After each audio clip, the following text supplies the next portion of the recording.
Texas Tech has gone crazy with NIL spending for transfer portal players. Are they setting the trend for other Big 12 schools to follow?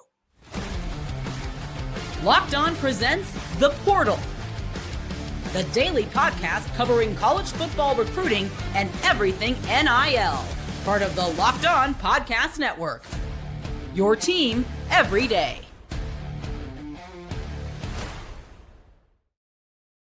Welcome back into the Portal Podcast, where you get your daily recruiting, NIL, and transfer portal news. I'm your host, Brian Smith, longtime college football writer and recruiting analyst. Thank you for making the Portal Podcast your first listen each and every day. Truly appreciate you stopping in. And today's show is brought to you by our friends over at TurboTax. Ready for stress-free taxes and the most money back guaranteed? Head over to TurboTax.com today and get matched with an expert. Speaking of experts, Texas Tech has set the trend in many ways with their transfer portal spending via NIL. Are they setting the trend for the rest of the Big 12 to make noise and get into the college football playoff? That is the overarching theme of this podcast. We're going to break down the key players at key positions and talk about why they spent in a very wise way at those spots. Again, it's one thing to spend, but how you spend it, the positions, and the background of those players, there's still a lot to it.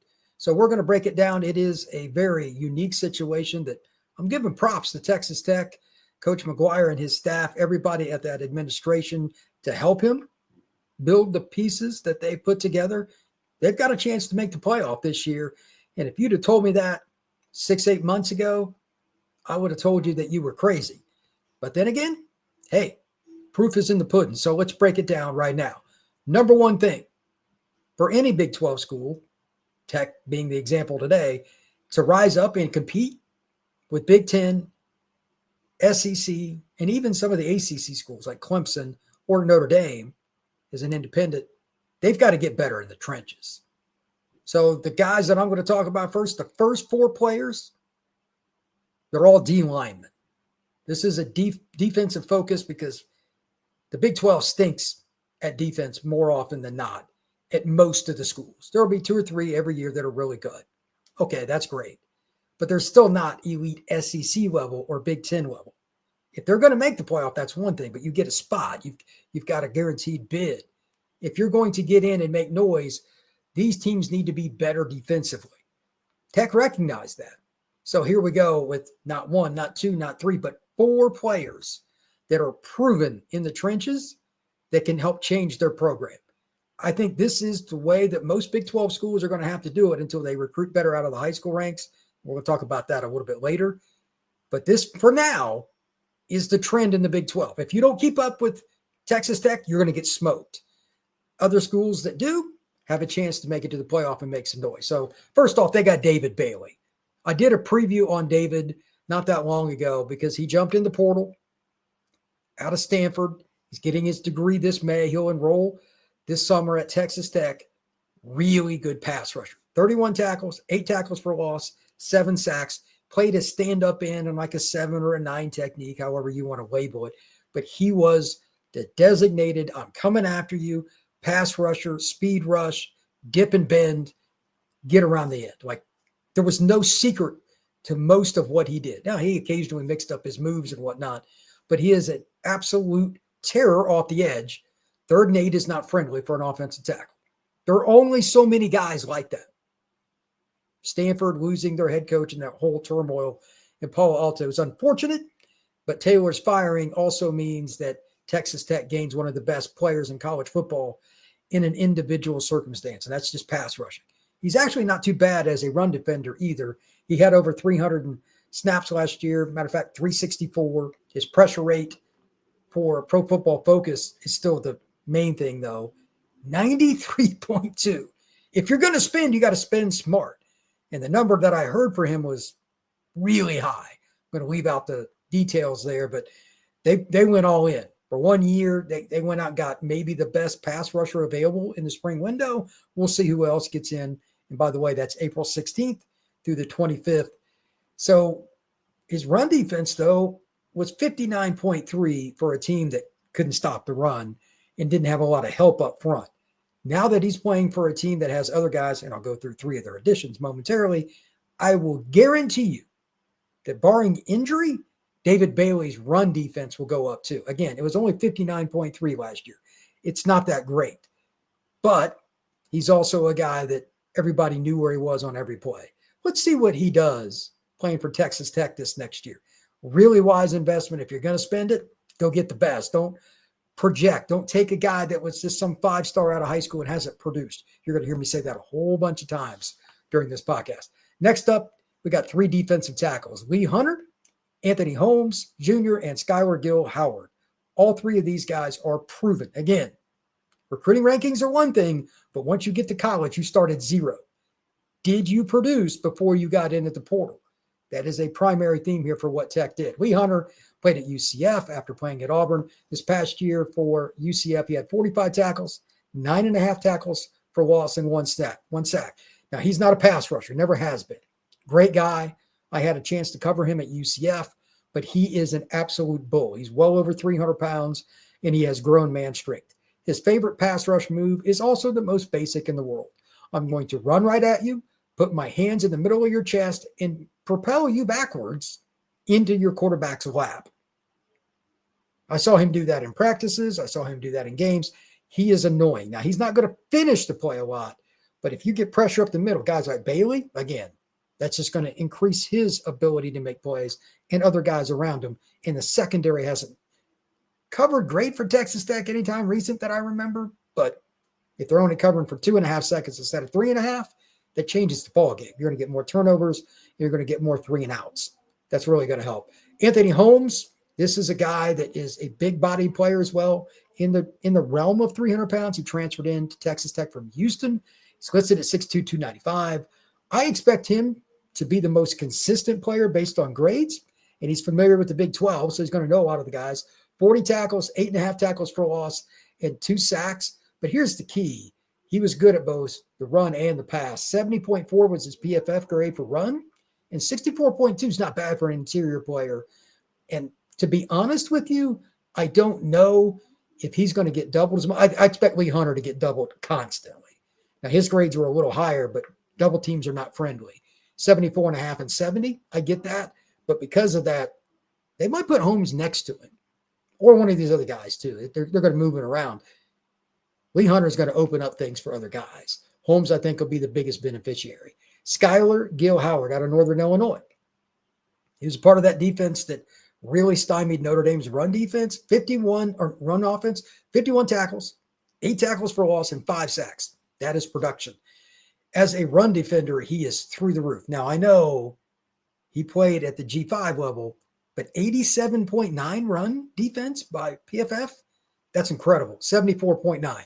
How that projects to the Big 12 and P4 football, I can't say for sure. It's going to be a step up in competition, but numbers are numbers. 87.9 is high. He's going to be a guy that can do something. And another big body guy, over 280. He has experience. He is proven. They got not 1, not 2, not 3, but 4 defensive linemen that are proven to come in one class. They spent the money. Texas Tech has set a trend here. They're not just throwing it at random positions. They went D-line heavy. And that is arguably, other than quarterback, the most difficult spot to fill in the portal. Offensive tackle would be my other argument for that, but we'll talk about offensive side of the ball for Tech on another day. There's 2 guys I want to discuss for the Red Raiders on defense that are in the secondary. Bryce Pollock is a kid from Mississippi State. Terrible team last year, but they played a really difficult schedule. They're in the Southeastern Conference, and he's seen about everything now. And he still had 48 tackles, tackle for loss, 9 PBUs, a forced fumble, and an interception. And here's the other key. Now, I talked about Tech's not always the greatest secondary, and that's just true. But one of the things that myself and many other people look at, and this is from talking to DB coaches and how it's taught, you hear analysts, it's different now to be in the secondary. Can you play the run? And the reason I bring it up is because the screen game's almost like the run game. They got tight ends crossing. They're doing cross action with an offensive tackle, with a fullback, a running back, different kinds of bodies coming at you on screens to try to get that slippery 5'9", 170-pound guy past that first level. Because once he is, you're chasing a rabbit. If your corners are not consistently aggressive with their fits on this screen game, and this is something that Pollock showed, you're going to get smoked. He was a guy that would get involved in the run game. 82.9 was his PFF run grade. That's pretty darn good. His coverage was only 64, and again, Mississippi State struggled. I didn't watch him enough to know watching their football program last year was hard. But again, they're going to have a better D-line. They're going to be in a league that's obviously not as good as the SEC. He can have an impact. And he's a guy that's seen it all, and he's going to help this next guy. This is one of the most talented guys I saw in the last couple of years at any event. At the 2023 Battle Miami tournament, it's probably the best 7-on-7 tournament of the year. Terry Grant was really good, and he had offers from everybody. And I said, why Purdue? And he said, I like their scheme. I like their style, and I could play right away. Obviously, Purdue fell apart last year, but he played. His grades were terrible. Like he wasn't a guy that could cover in that scheme. They just put him in cover one and said, go get him. Kind of like their NFL players already. They had a bunch of young guys. That's not realistic. And that's why that staff got fired. But he's 6'2", roughly 200 pounds, and yoked. Great kid.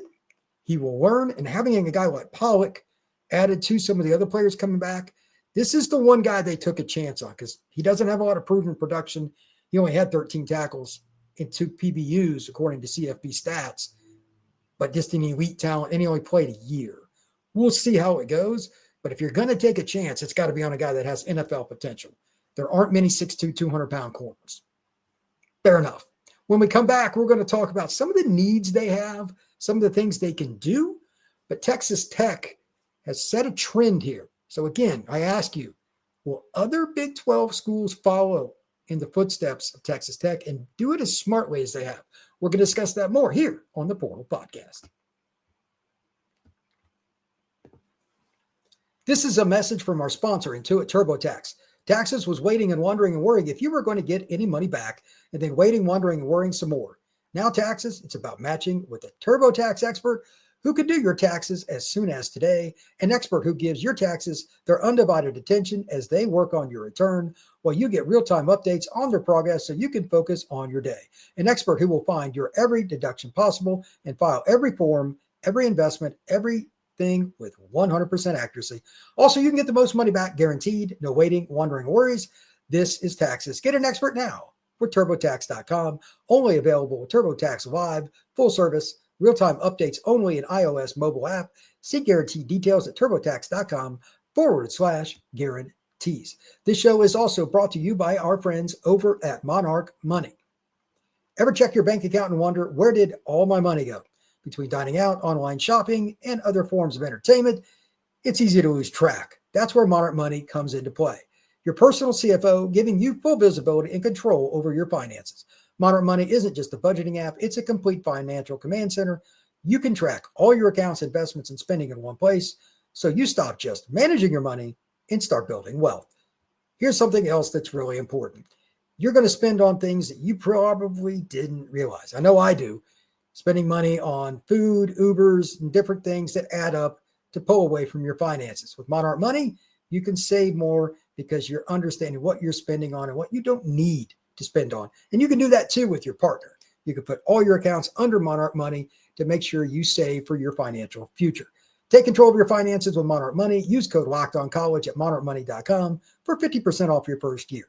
That's monarchmoney.com, code LOCKEDONCollege for half off your first year. Will other teams follow Texas Tech's lead? Here are a couple of questions to bring up based on what I just gave. Those data points should have been pretty clear. If you're going to spend, you got to get it on key positions and elite players. These can't be guys that are just projected. Lee Hunter, David Bailey, Skylar Gill Howard, Anthony Holmes Jr. It doesn't matter if it's a G5 guy, a Power 4 guy, an elite program or not. Did they at least elevate their program no matter where they were?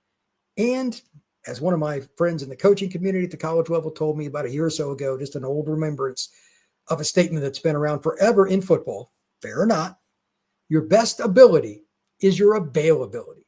All those stats that I listed for Lee Hunter and all these guys, they actually play. Football is brutal. paying big money for guys that are inconsistent about being on the field is usually a recipe for failure. Also, these are guys who have proven, again, cannot state this enough, at D-line. And then you got a corner that's experienced and one that has an elite talent set, because I've seen it, that you brought in. That's like your one risk. But if you're going to miss on a 6'2", 200-pound corner that's built like a gazelle. If you're going to spin, you got to go with the guys that have some production and some upside. Together, Texas Tech's group has a chance to project itself towards the top of the Big 12. Now, I know in terms of like scheduling and Big 12, like wins and loss totals, I wouldn't bet on a Big 12 winner for anything. Like, that league is so hard. Arizona State was picked 16th, by the way, by the media last year and won the Big 12. That being the case, I'm a big fan of seeing Texas Tech do what they're doing, and I hope other teams follow suit. So I'm going to give a couple of points, then ask you some questions. Number one, BYU can spend a lot. TCU has money. You look at Oklahoma State, certainly has NIL. Who else is going to dive into that? Arizona State's improving, by the way. That's a really interesting one. Colorado will spend. But are these teams really doing? If you don't want to look at all of them, that's fine. Whoever you root for, if you're just curious, go look at their NIL classes or their transfer portal classes and say, where are the D linemen? Where are the corners? Where are the offensive tackles? Did they get any of those guys? And then do the same exact thing. The spring window, again, April 16th to the 25th. If they're not getting those guys, even if they're spending money, they're probably not going to see the results they want on the field. If you're going to make it to the playoff and especially do something from the Big 12, they've got to hit the home run with the portal. Now, here's something I mentioned earlier, and I just want to talk about this. At some point, Texas Tech included, this has to translate to the high school level, especially with offensive line recruiting, because that is a long maturation process, and it's a bonding situation where everybody knows what everybody else is doing. You got 5 guys doing their absolute best to play as one. It's hard, very, very hard. Until they do that, the portal is their best bet. You're going to have some ups and some downs. You're going to have programs that also, they're good, and then they fall off. But you have to get there slowly, more than likely. If it could happen quickly, I'm sure Tech would have tried that route. It is still by far the best way to win big is the high school ranks. Don't ever forget that. Now, I'm talking about Tech's success in the portal, and they've improved high school recruiting, by the way. They have. Not breaking that down today, but this is just part of the process. It is not the complete process. Texas Tech still has a little ways to go there. And again, it's those same spots: corner, D-line, offensive line. Can they beat A&M, Oklahoma, Notre Dame, Ohio State, Florida State, Southern Cal? When these kind of programs come to Texas, can they beat them head-to-head for elite high school players? Eventually, that's what's got to happen, and that's why I bring up this next part. Texas Tech's 2025 schedule is unique. They missed some teams that are good in the league, but last year we projected and everybody had fun picking the league, and quite honestly, nobody picked Arizona State. So beyond their first handful of games against teams they should just beat the bejesus out of, here's their schedule. And if Tech can prove what I'm talking about, they put it to fruition, these guys play together, and they can go 9-3, 10-2, whatever it may be, and they get to the playoff, whatever the record is, they somehow make it into the playoff, it is going to change how the Big 12 does business, or you're going to be at least forced to or be left behind. So here's their schedule. September 20th at Utah, they get a week off, then they go to Houston. At worst, they have to split that. If you're going to make the playoff, you can't start your Big 12 schedule over. You got to win at least one of those games. That's not exactly friendly. Houston's going to be improved. Willie Fritz can coach. And we all know that Utah has a program that has some talent. We'll see what happens there. That they definitely fell off. But let's see what happens there. It's a tough place to play. The first Big 12 game. If they somehow go 2-0, then we got something. Kansas on the 11th, at Arizona State on the 18th. Oklahoma State comes to town on the 25th. Like every week, it's a quality team that at least on paper should be. I mean, Oklahoma State was awful in the Big 12 last year, but do you really think that's going to happen 2 years in a row? You cannot let your guard down. You've got more talent in most of these teams now, especially up front. You should be the best team in the league defensively against the run. After that, they got at Kansas. This might be the most difficult game, you could argue. November 1st at Kansas State. They're going to be well coached. They always come up with something in the run game that is annoying to give you problems, especially with misdirection and fakes. And then they're powerful. They're going to run downhill at you. Let's see what they do. Brigham Young comes to Lubbock. That is November 8th. UCF on November 15th is the last of a 7-game stretch. I'll bring that up a little bit more in just a second after I finish. That is a home game again, UCF, and then they get a week off. And then to conclude the 2025 season, the Texas Tech Red Raiders go to Morgantown to play West Virginia. Rich Rod, by the end of this season, I would almost guarantee you, because he's such a good offensive coach, he's going to make it hard. D-line or not, he's going to make their tongues drag because they're going to go up-tempo and 100 mile an hour. We'll see. But back to the UCF game for a second. That is game 7 in a row. As a rule, NFL, this applies to as well. Anything over 5 games in a row, 5 weeks you play in a row, your team takes a little bit of a dip. So that means BYU is week 6, UCF week 7 in terms of consecutive games for Tech. They got an early bye and a late bye. They didn't get them balanced. That may hurt. But there is a chance, in my opinion, with their D-line, if they can do anything offensively. And McGuire's got a good staff. We'll see. I think they will be the most competitive team in the league in the trenches. I think they'll have the best D-line. Those kids that I just talked about are added to their roster. They're going to be better. That gives them a chance in every game. They have to find ways to win some close games on the road. Maybe it's Arizona State. Maybe it's, I don't know. If they can win Arizona State, Kansas State on the road, their chances of being in the Big 12 title game go way up. But we'll see.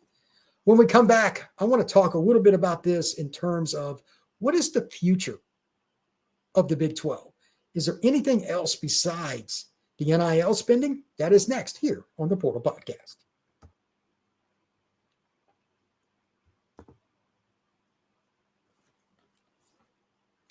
What else can the Big 12 do to get going, to raise the bar? Yeah, NIL, we've talked about that the entire pod, and they've got to apply it, not just the portal, to high school. You took nothing else from this podcast away. Short-term, NIL for the portal, especially at the critical spots with proven players, and then slowly but surely, they've got to start winning some of these battles against the quote-unquote blue bloods for high school recruits at D-line, O-line, quarterback, corner, or they will never be a consistent league. It's that simple. There is no shortcut. There is no if. There is no and. There is no but. For the Big 12 to take the next step as a league or be forgotten, they must win elite recruiting battles at those spots, period. But there is something else they can do. If you've got money, your facilities, your back office staff, they still got to find those little diamonds in the rough in terms of recruiting and the portal. A Division III guy might be your next bet. He's graduating but has a year left. Maybe it's a tight end. Maybe it's just a good role player. Maybe it's a field goal kicker. Whatever it is, you can still spend on your back office staff too to find all these things and to mesh your team. Football is a team sport. That never changes either. The teams that win in the Big 12 sometimes just have that chemistry. Look at Arizona State last year. The chemistry that team had, and I get the whole Cam Scatterboot thing. Like, he's unbelievable. He's one of my all-time favorite college football players because of his grit and effort. But the team still didn't just rally around Cam. They rallied around everything. The defense found a way. They weren't unbelievable, but they were clutch. Finding ways for your staff to put the right pieces together so they multiply, not add, when they put the parts together is the key for the Big 12, beyond just the talent acquisition in general. You can't take odd pieces and make a puzzle. They have to match. Spend more on the back office, and most of these schools are. Like Texas Tech has done a great job with that, by the way. The teams that do that, especially if you're not willing to spend quite as much as Tech is, that gives you a chance. You'll at least be competitive. You'll at least go to bowls.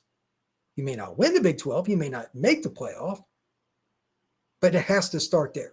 Your personnel department for NIL, for the transfer portal, for understanding high school, for your I know they're not really walk-ons anymore, but anybody that's a preferred walk-on that's going to be a part of the 105, like they get scholarship and you're just trying to fill out the roster. However you do any of that, it all matters. So don't forget about that stuff because it is a vital part of every athletic department and inside the football building. And that even includes academic advice. The more comfortable the kids are in developing and becoming young men at your program, the more likely you're going to have success and add on to your win column. It's the bottom line. You got to find every little possible way to improve your program today. And again, I understand the NIL aspect is huge, but your back office staff, if they're going to improve anything else across the league, I think it's that. We'll talk more about that over the next couple of weeks because, again, April 16th through the 25th is the portal. We'll see who finds the diamonds in the roughs yet again, who spent money on their back office staff based on who they get, and then we see it in the fall.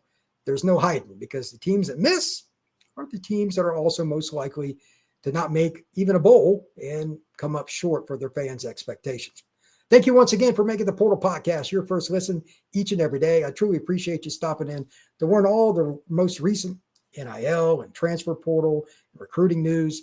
There's something different every day. I'm featuring teams, featuring players that are going into the portal. We're talking about recruiting news, who's breaking. We're talking about all the different coaching situations and how they impact college football. Anything that involves roster management right here on the transfer portal, central of all the different places that you could go, the Portal Podcast. This is everything that's going on in one spot. Right now, the next week to 2 weeks is the most important probably of the year for all these programs. You got spring games finishing up, visits for high school kids, and players jumping in the portal. Believe me, these schools know who's getting in. Everybody's cheating. Don't think they're not. We're going to be talking about all that over the next couple of weeks, and it's going to be wild. Make sure you lock in right here because we're going to have a blast. Take care. I'll see you again soon.